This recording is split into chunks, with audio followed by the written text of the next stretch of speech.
इतिहास के पन्नों में दर्ज है एक ऐसा नाम जो आज भी हर भारतीय के दिल में जिंदा है। महाराज पृथ्वीराज चौहान, दिल्ली के अंतिम हिंदू सम्राट, एक योद्धा, एक प्रेमी और एक राष्ट्रनायक जिसकी कहानी है वीरता, प्रेम और बलिदान की अमर गाथा। पृथ्वीराज चौहान का जन्म 1166 ईस्वी में अजमेर के राजा सोमेश्वर और रानी कर्पूर देवी के यहाँ हुआ था।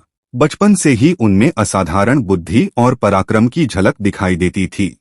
युवराज, आप में एक महान सम्राट बनने के सभी गुण हैं।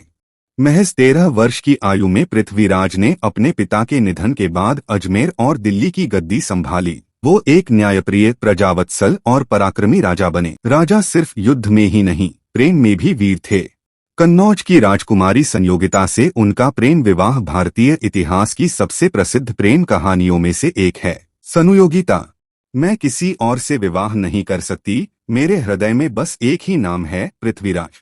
1189 में पृथ्वीराज ने मोहम्मद गोरी को तराइन के पहले युद्ध में करारी हार दी। भारत की विजयगाथा में स्वर्णिम अध्याय था।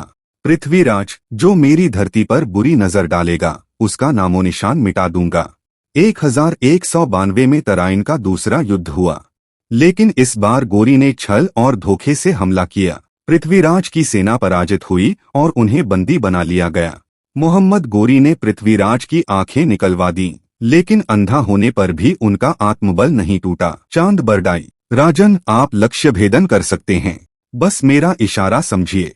कहा जाता है चंदबरदाई की सहायता से पृथ्वीराज ने अंधे होकर भी गोरी को अपने तीर से मार गिराया। यह था आखिरी हिंदू सम्राट का वीरतापूर्ण अंत। पृथ्वीराज, यह तीर नहीं, मेरा प्रतिशोध है।